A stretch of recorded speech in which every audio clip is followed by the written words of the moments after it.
नमस्कार दोस्तों, आपका स्वागत है डीजे फंडा क्लासेस में।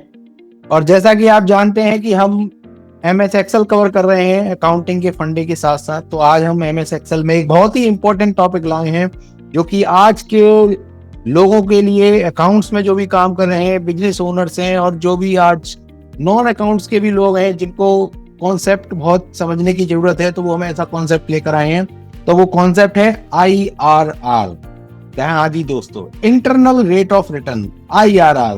तो IRR को हम बेसिक से स्टार्ट करके एक थोड़ा कॉम्प्लिकेटेड बिजनेस सिनेरियो तक लेकर जाएंगे।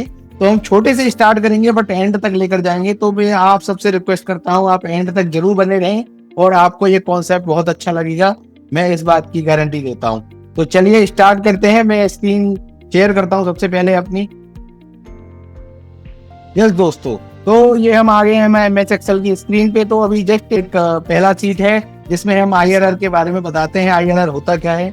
IRR बेसिकली जो आपका प्रोजेक्ट है, जो आप किसी चीज को इन्वेस्ट करना चाह रहे हैं, तो इन्वेस्ट करके आपको उस पर कितना रिटर्न आएगा, वो उसके लिए होता है कि उसका रिटर्न आपका कितना आएगा।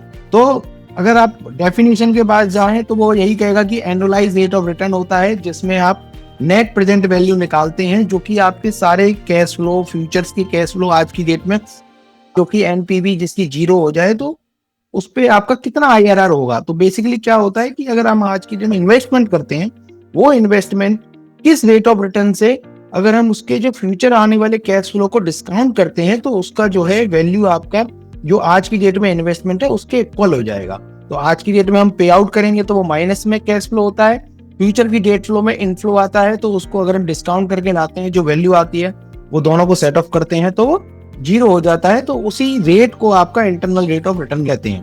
कैपिटल बजटिंग में काफी फाइनेंस के स्टूडेंट्स, बीकॉम के स्टूडेंट ये पढ़ते होंगे, और उसमें क्या होता है कि वो कॉम्प्लिकेटेड थोड़े तरीके होते हैं IRR को कैलकुलेट करने के, बट एक्सेल में बहुत ही सिंपल फॉर्मूले हैं। तो 2 IRR के फॉर्मूले हैं सिंपल। पहला है IRR, जिसमें क्या है, सारी कैश फ्लो को रेंज सेलेक्ट करते हैं और दैट्स इट। गैस IRR का एक ऑप्शन दे रखा है बट वो जरूरत नहीं है आज की डेट में, मैं आगे कवर करूंगा। और XIRR होता है जहां पे हमें कैश फ्लो की डेट्स पता रहती हैं। जैसे अगर आप लोग म्यूचुअल फंड में इन्वेस्टमेंट करते होंगे, तो कभी किसी डेट में इन्वेस्टमेंट किया, कभी किसी डेट में इन्वेस्टमेंट किया, तो उसके लिए XIRR का फॉर्मूला होता है। दैट इज नथिंग बट ये है कि इसमें डेट हमें पता रहती है किस डेट पे किया, तो उस डेट से वो वेटेड एवरेज निकाल के करता है। ठीक है, तो ये IRR का कॉन्सेप्ट होता है। तो मैं बिना किसी देरी के IRR चालू करता हूं। सबसे पहले मैं IRR चालू करूंगा FD पे, फिक्स डिपॉजिट पे। अगर हम आज की डेट में 1 लाख डिपॉजिट करें और 1 साल बाद हमें 1,08,000 रुपए मिले, तो हमारा क्या IRR होगा? जैसा कि आपको पता है कि यस या 8% ही होगा, बट हम फॉर्मूले के द्वारा निकालते हैं। तो उसमें आप देखेंगे कि हमने फॉर्मूला लगाया और रेंज सेलेक्ट करी। गैस IRR देने की कोई जरूरत नहीं है और सीधा आएगा 8%। यस, जैसा हमें पहले ही पता था 8% है, तो वो 8% ही आएगा। बट अगर हम कोई FD जैसे RD करते हैं, RD क्या करते हैं, जैसे आप हर मंथ 12 महीने की RD करते हैं और 12 महीने की RD के बाद में आपको कितने पैसे मिलेंगे? तो आपको सपोज हमने 60,000 करे और 65,000 रुपए हमें मिल रहे हैं, तो वैसे देखा जाए तो हमें 5,000 रुपए इंटरेस्ट मिला, बट वो 5,000 रुपए इंटरेस्ट आपका कितना परसेंट आपका रिटर्न रहा, तो वो कैसे निकालेंगे? तो अभी जब हम IRR निकालेंगे, क्योंकि ये मंथली है, तो ये जो हम IRR निकालेंगे, तो जो पेरियोडिसिटी है इसकी मंथली है, तो जो IRR है ये मंथली IRR आएगा। तो मंथली IRR कितना आया आपका, इसको थोड़ा परसेंटेज में देखेंगे तो 1.23% ये मंथली आया। अगर इसको एनुअलाइज करना है तो कैसे करेंगे? इसको इस तरह से इंटू 12 करके करेंगे, पर नहीं, ये 12 से मल्टीप्लाई करके आप एक सिंपल आप निकाल सकते हो, बट इसमें भी एक कैच है। वो कैच क्या है? क्योंकि जब हम मंथली करते हैं तो मंथली कंपाउंडिंग हो रही है, तो मंथली कंपाउंडिंग के लिए हमें 1 प्लस IRR करेंगे। अब ये मंथली IRR होगा, अब हम इसको लगा देंगे 12, that is 1 plus IRR bracket close and इसकी पावर 12। पावर 12 का ये शॉर्टकट है, आप शिफ्ट के साथ 6 दबाते हैं तो ये पावर का फॉर्मूला आ जाता है। पावर का फॉर्मूला आने के बाद इसको हम -1 कर देंगे, तो आपकी ये वैल्यू आ जाएगी 15%। यस, तो एनुअलाइज अगर हम IRR देखेंगे तो 15.74% इज कमिंग। तो इंटू 12 करके एक रफ आइडिया मिल सकता है, बट आपको जो अगर एनुअलाइज आईआरआर करनी है तो जो मंथली आईआरआर है जिसका पीरियड हमें पता है तो उसकी पावर हमें उतनी लगानी पड़ेगी 12 महीने की, तो तब आके आपको एनुअलाइज आईआरआर मिलेगा। ठीक है, तो आगे नेक्स्ट टॉपिक पे चलते हैं, एसआईपी। तो जैसे मैं बोल रहा था X I R R formula क्या होता है, यहाँ पे हमें डेट्स पता है कि जैसे हमने 5 जनवरी को एसआईपी करी 10,000 की, 5 फरवरी को 10,000 की, ऐसे मार्च अप्रैल मई 5 बार हमने एसआईपी करी और हमने फिर पूरा जनवरी में जाके हमने 63,000 रियलाइज करे, म्यूचुअल फंड सारे सेल कर दिए। एसआईपी में हम एक म्यूचुअल फंड कर रहे थे, ये हमने इन्वेस्टमेंट किया और हमने सारा सेल कर दिया।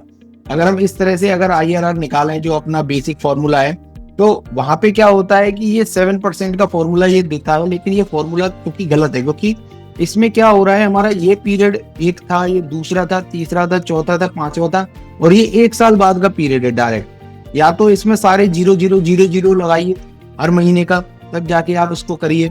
जैसे अगर मैं चाहता हूँ, जैसे ये 5 जून आया, हम इसको ड्रैग करके भी ट्राई कर सकते हैं, अप्रैल मई जून जुलाई अगस्त सितंबर अक्टूबर, पहले 2-3 सिलेक्ट करके फिर हम करते हैं जनवरी। तो अगर हम यहाँ पे अगर हम ये इन्वेस्टमेंट सारा 0 कर दें तो आप देखेंगे कि आईआरआर ये थोड़ा होगा, ये आपका मंथली आईआरआर हो गया, और इसको एनुअलाइज करने के लिए जो हमने पता किया था इसकी पावर 12-1 तो 29% आया। ठीक है, ये रफ आइडिया है, बिकॉज इसमें डेट्स थोड़ी डिफरेंट है बट फिर भी अलग हो सकता है। But X I R R निकाल के देखते हैं एक्स आई आर आर क्या आता है। एक्स आई आर आर में सिंपल मेथड में ये बोलता है पहले हमें वैल्यूज निकालनी है, किसकी हमें आईआरआर निकालना है, और हमें डेट्स बतानी है, क्या डेट्स है, उस डेट्स में हम डाल देंगे तो आपका जो आईआरआर आ जाएगा। देखिए यहाँ पे आईआरआर आ चुका है, दैट इज 28.76%। हमने जो निकाला था वो भी बहुत क्लोज आया था, बट अगर ये सपोज अगर ये 0 वाली डेट्स नहीं होती तो यहाँ पे ये फिगर कुछ और होती, क्योंकि ये बिल्कुल यूजलेस थी, बट ये फिगर आपका कोई चेंज नहीं होती। तो ये फिगर 28.76 पहले भी थी, 0 हो कोई फर्क नहीं पड़ता। तो डेट वाइज आपका एक्स आई आर आर अगर हम निकालते हैं, आपने अगर कोई म्यूचुअल फंड में इन्वेस्टमेंट किया है तो उसका आप देखते होंगे, कभी भी रिपोर्ट निकालते होंगे तो उसमें एक्स आई आर आर आता है। तो एक्स आई आर आर का निकालने का तरीका ये होता है, जिससे क्या है सारी डेट्स का वो वेटेड एवरेज करके आपको रिटर्न निकाल के देता है कि आज की डेट में आपकी ये रिटर्न आ रही है, जो कि एनुअलाइज रिटर्न है। ठीक है, तो इसी बेसिस पे अगर हम यूलिप पे चलें तो यूलिप में भी क्या होता है, वैसे ये टॉपिक आपको पहले से समझ गए होंगे कि जैसे 4 साल हमने इन्वेस्टमेंट किया और फिर हमारा ब्रेक आ रहा है बीच में, और 10 साल के 10th ईयर के एंड पे हमको पैसा मिला, तो उसमें भी अगर हम आईआरआर का फॉर्मूला निकालेंगे तो सीधा निकालेंगे 20%। ये बहुत ही सिंपल है, जैसे हमें पता था। और ट्रेडिशनल इंश्योरेंस में भी जैसे क्या होता है, हम प्रीमियम देते हैं इंश्योरेंस का, तो इंश्योरेंस का जब हम प्रीमियम देते हैं तो वो क्या होता है कि हमें 15 साल तक प्रीमियम देना होता है। तो और उसके बाद कुछ ब्रेक होता है, ब्रेक के बाद में हमें 5-7 साल का ब्रेक के बाद में हमें एक लमसम अमाउंट मिलता है।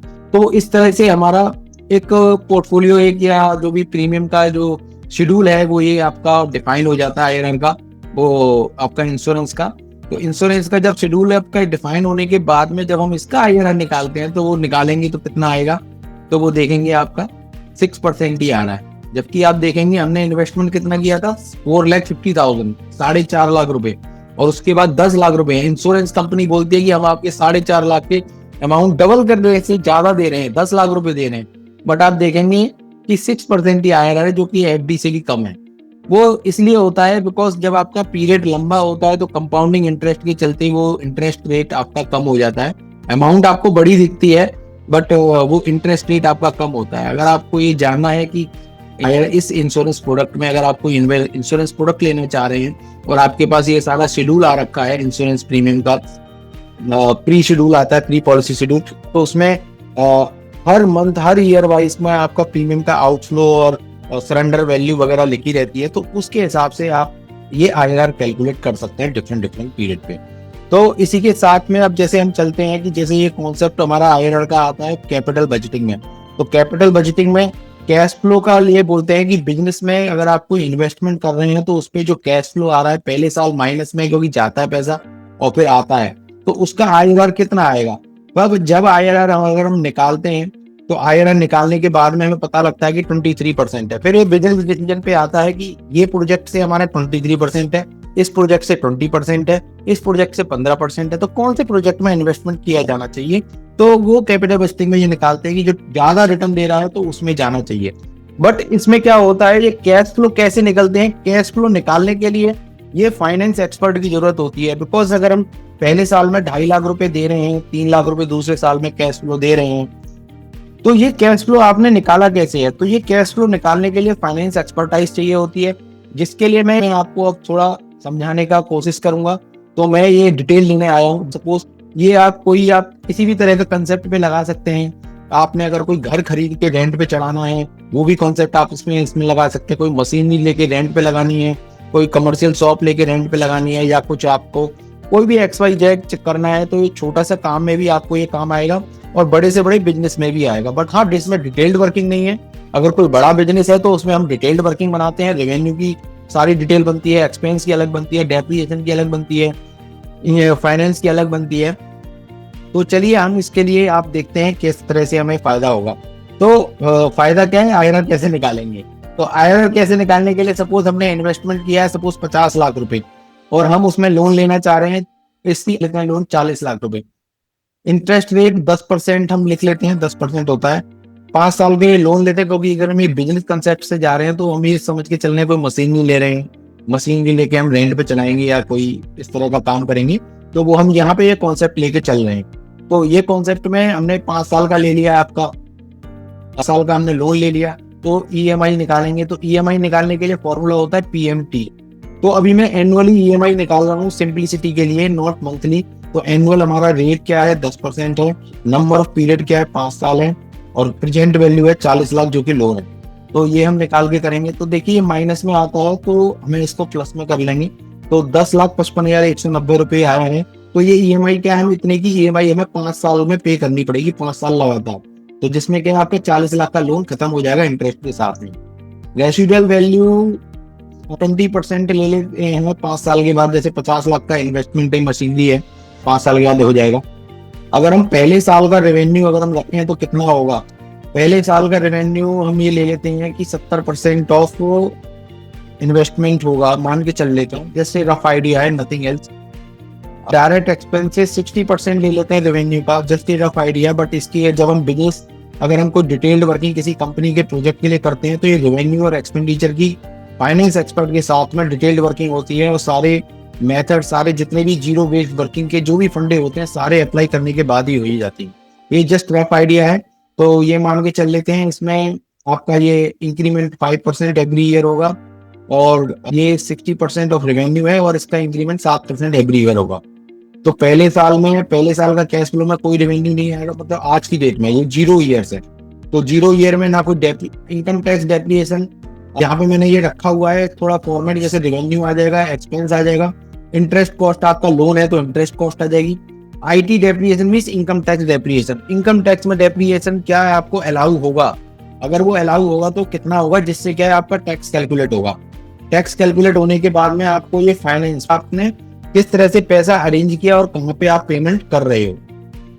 तो पहले साल में आपने इन्वेस्टमेंट, मतलब आज की डेट में 0 ईयर्स में आपने क्या इन्वेस्टमेंट किया, 50 lakh.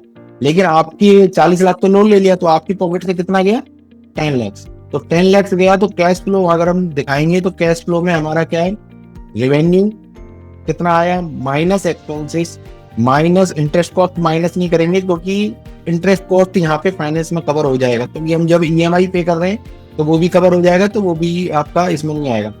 IT depreciation is a non cash flow item. Tax, हाँ टैक्स को माइनस करेंगे, बट पहले साल तो टैक्स अभी तो आज की डेट में 0 है, बट माइनस करके रखते हैं, और माइनस फाइनेंस। तो नेट कैश फ्लो आपका -10 लाख हुआ।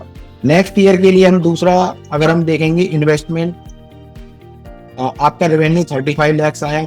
एक्सपेंस देख लेते हैं, हमारा कितना आया, 35 लाख का 60% हमारा एक्सपेंसेस आया। और जैसे ये आपका हमने बताया था हर साल 5% से बढ़ेगा, तो 5% से बढ़ता रहा रेवेन्यू। 5 साल का हम ये प्रोजेक्ट कर रहे हैं, 5 साल के बाद में हमने रेसिडुअल वैल्यू निकाल लिया, तो हमें 5 साल का IRR निकालना है।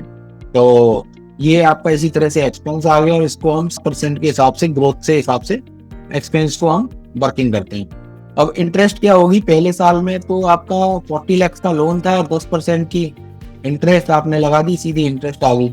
डेप्रिसिएशन इनकम टैक्स में जनरली 15% होता है, WDV मेथड पे, इक्विपमेंट्स पे तो 15% ले लेते हैं। तो आपका ये प्रॉफिट आया 2.5 लाख, 2.5 लाख पे आपका टैक्स आ गया 30%, 75,000।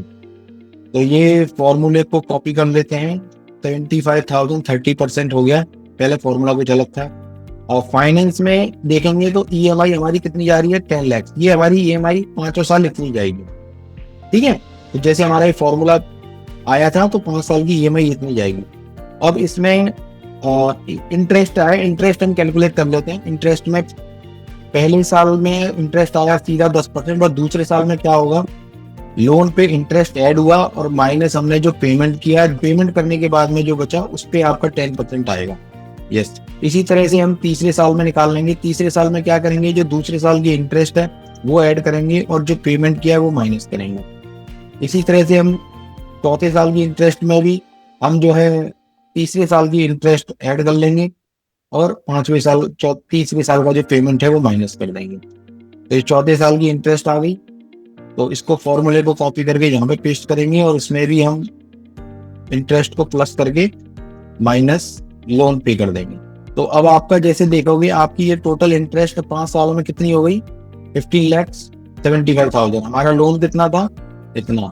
और टोटल हमारा पेमेंट कितना हुआ, लोन का पेमेंट हुआ इतना, क्योंकि 10 लाख तो हमारे थे, तो हमारा टोटल पेमेंट हुआ इतना। अगर इनका टोटल देखेंगे तो आपका देखेंगे तो मैच हो गया। तो ये टोटल मैच होगा, मतलब लोन आपका 0 हो गया 5 साल के बाद में। तो जो हमारा फॉर्मूला था ईएमआई वाला, पीएमटी वाला, ये वाला फॉर्मूला, तो इससे क्या हुआ, लोन आपका 0 हो गया।